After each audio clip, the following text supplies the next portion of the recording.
कि हमारा पारिवारिक कोई बैकग्राउंड नहीं है। हमारे परिवार में कोई एमपी विधायक सांसद नहीं है। टिकट नहीं मिलने के बाद कहीं हमने नाराज़गी जाहिर नहीं की। हमको आश्वासन मिला था इस बार रहने दीजिए, अगला बार आपको मौका दिया जाएगा।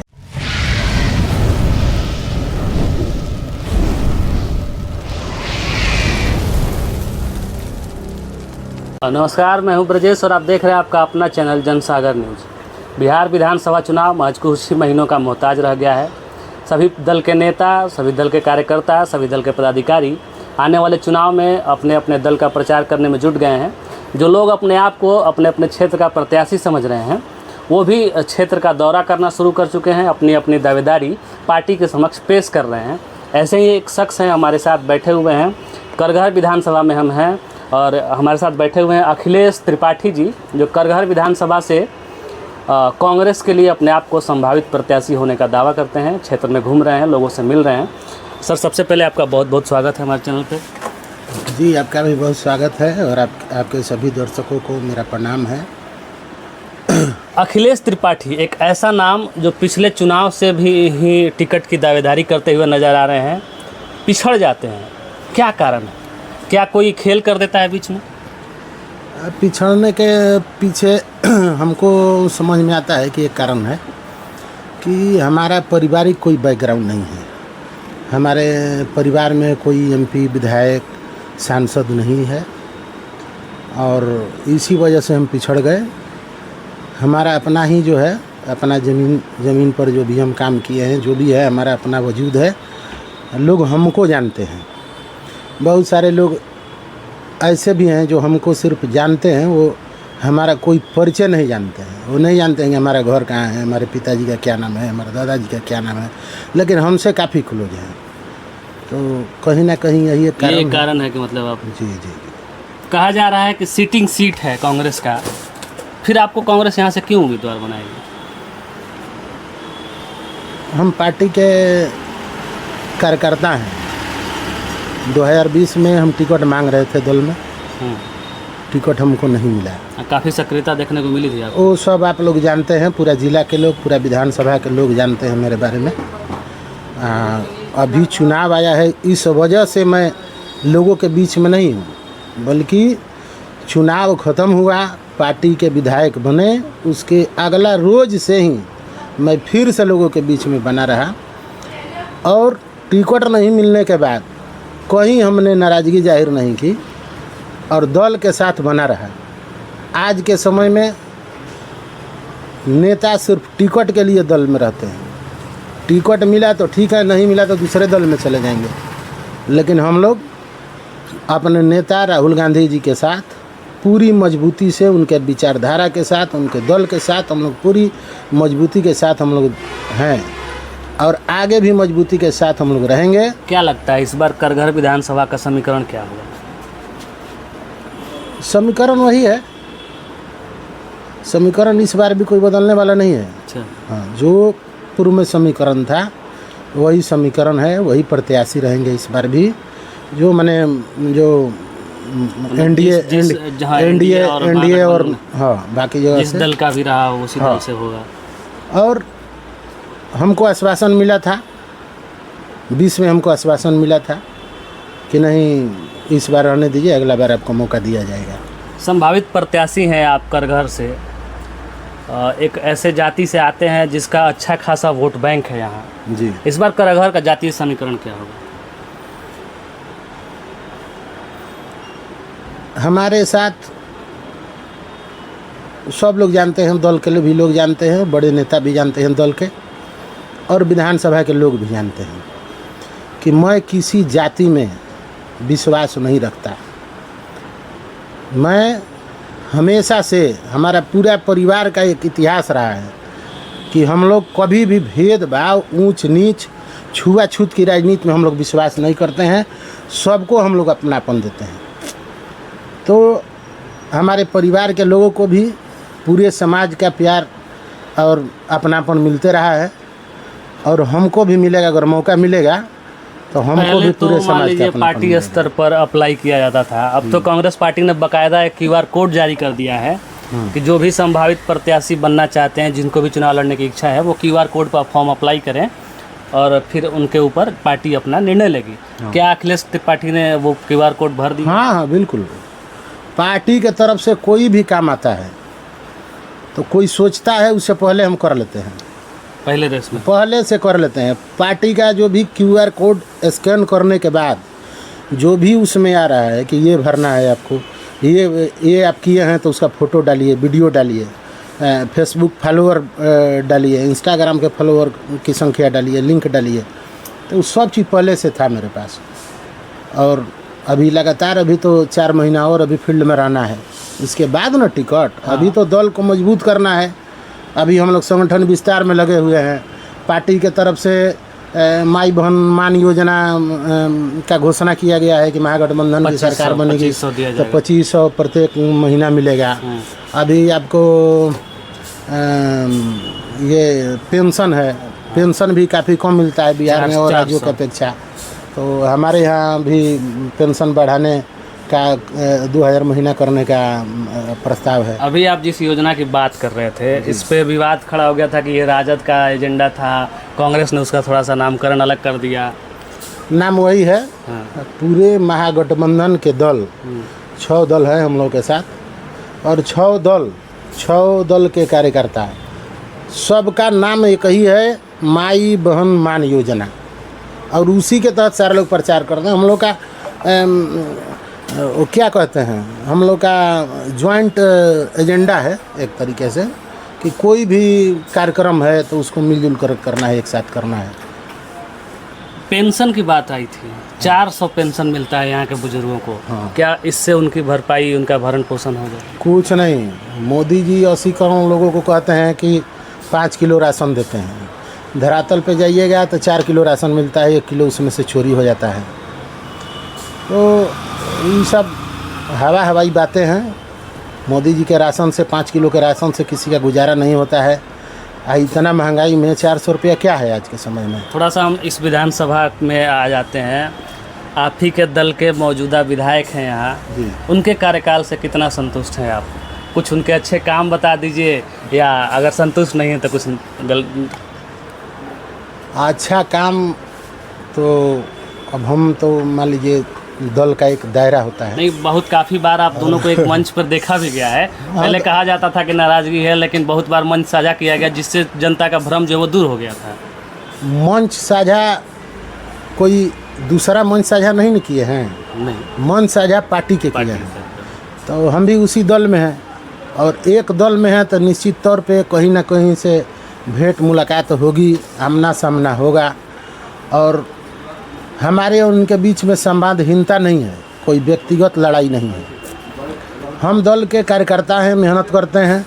तो हम कांग्रेस पार्टी से ही टिकट मांगेंगे, बीजेपी से टिकट मांगने तो जाएंगे नहीं। अब रह गया कि विधायक जी का, तो विधायक जी 5 साल काम किए हैं। 5 साल काम किए हैं तो परीक्षा का समय है। अब जनता उनसे कितनी खुश है, कितने लोग उनसे एकदम ललायत हैं उनके लिए। तो आप मीडिया कर्मी हैं, आपको जनता के बीच में भी सर्वे करना चाहिए। वो हम घूम रहे हैं, हमारा एजेंडा ही है बिहार विधानसभा चुनाव में हम लोगों तक जाएंगे जी, हर एक गांव तक जाने का कोशिश करेंगे। तो आप अभी सर्वे किए हैं तो कुछ बताइए कि लोग क्या कह रहे हैं। नहीं, वो एक बार निकल के आएगा, पब्लिक ओपिनियन हम अपलोड करेंगे, जरूर करेंगे। एक अहम सवाल, करगहर विधानसभा से कांग्रेस से आधा दर्जन ब्राह्मण प्रत्याशी लाइन में है। आखिर कांग्रेस ब्राह्मण को ही चेहरा क्यों बनाएगी करगहर में? दूसरा कोई यहाँ पे समीकरण नहीं है। समीकरण ही नहीं है, दूसरा कोई समीकरण नहीं है। पूर्व में यहाँ पर कुशवाहा बिरादरी से 2 प्रत्याशी चुनाव लड़े, तो रिजल्ट नहीं आया और ब्राह्मण को लड़ाया गया। एक बार 10 में एक और बिरादरी से प्रत्याशी आए थे। हाँ, वो थे, यहाँ के नहीं थे। अच्छा, बाहरी थे। हाँ, इसलिए नहीं जीत पाए। निश्चित तौर पे देखिए, बाहरी और भीतरी की बात नहीं है। आप एकदम से टपकिएगा तो वही हाल होगा। आप बाहर के ही हैं कि बाहर से ही आप आए हैं, 5 साल 10 साल आप मेहनत किए क्षेत्र में, तो बाहरी भीतरी नहीं पब्लिक अपना लेता है। लेकिन वो बाहर से आए थे और नया इलाका था, क्षेत्र था, देखिए, लोगों में एक आम धारणा है कि विधायक जी लोग चुनाव में जनता के सेवक हो जाते हैं, चुनाव जीतने के बाद वो अपने घरों में शिफ्ट हो जाते हैं, फिर पब्लिक से मिलना भी मुनासिब नहीं समझते हैं। क्या अखिलेश त्रिपाठी को अगर टिकट मिल जाता है, चुनाव जीत जाते हैं, क्या वो भी ऐसा ही करेंगे या फिर लोगों के बीच में बने रहेंगे? हमको कोई मैंने परिवार का विरासत नहीं मिला है कि हमको ज़बरदस्ती भाई पिताजी का विरासत है इसको ढोना है। हमारा खुद जन सेवा में, समाज सेवा में, सामाजिक कार्यों में हमारा मन लगता है ना, इसी में हमको किक मिलता है, तो इसीलिए हम इसमें लगे रहते हैं। इसमें हमारा मन लगता है, तो जो मन लगता है वही आदमी जब काम करता है तो उससे भागता नहीं है। हमको तो घर जाने का मन ही नहीं करता है। हम तो चाहते हैं कि सारा दिन लोगों के बीच में रहे, रात में भी लोगों के बीच में ही रहे, और भरसक प्रयास करते हैं। नींद भी तो जरूरी है। नींद तो हम लोग सामान्य घर के व्यक्ति हैं, किसान परिवार में शरीर का एक ज़रूरत है, तो बिल्कुल 6 घंटा 7 घंटा नींद चाहिए। और वो कहीं भी मिल जाता है, गांव में भी कहीं रहिएगा तो सबके पास पंखा है, इन्वर्टर है। आज के समय में गांव में भी कोई दिक्कत नहीं होता है। अभी समीकरण की बात हो रही थी, जब ब्राह्मण चेहरा को ही देने की बात आई, एक दल बिहार में आया है, जन स्वराज पार्टी नाम है उसका। 2 अक्टूबर को उसकी स्थापना हुई है ऑफिशियल। वो दावा करती है कि हम बिहार में 25 में सरकार ही बना देंगे, और उस दल के जो नेता हैं, जो सूत्रधार कहे जा रहे हैं, वो इसी विधानसभा से आते हैं। तो उनका इस विधानसभा से होना क्या इस विधानसभा में ब्राह्मण फैक्टर को इफेक्ट करेगा? क्योंकि वो उसी बिरादरी से भी। देखिए, सिंपल सा एक हमारा जवाब है, उसको समझिए। यहाँ पे ऐसा नहीं है। पूर्व में भी 15 में भी आप देखे होंगे कि ब्राह्मण बिरादरी से 2-3 निर्दलीय उम्मीदवार चुनाव मैदान में थे। हाँ, 2010 में भी लड़े थे। तो लोगों ने किसी को 2000 मत आया, किसी को 1500 मत आया। तो देखिए, ब्राह्मण समाज हो या कोई समाज हो, वोट उसी को करता है जो जीतने वाली पोजीशन में होता है। पानी में कोई नहीं डालेगा।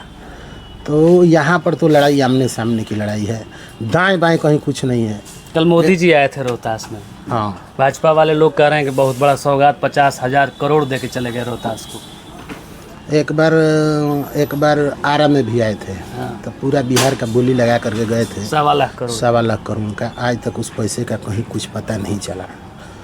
14 में लोकसभा के चुनाव में प्रचार के दरमियान मोदी जी आए थे, और वहाँ पे आपको सुअरा में प्रोग्राम था। तो वहाँ पे उन्होंने घोषणा किया था कि अगर हमारी सरकार बनेगी तो 6 महीना में डालमिया के चिमनियों से धुआं निकलना शुरू हो जाएगा। 5 साल हो गया। हाँ, आज 11 साल हो गया। 5 साल 14 से 11 साल हो गया। हाँ, 14 से आज 11 साल हो गया।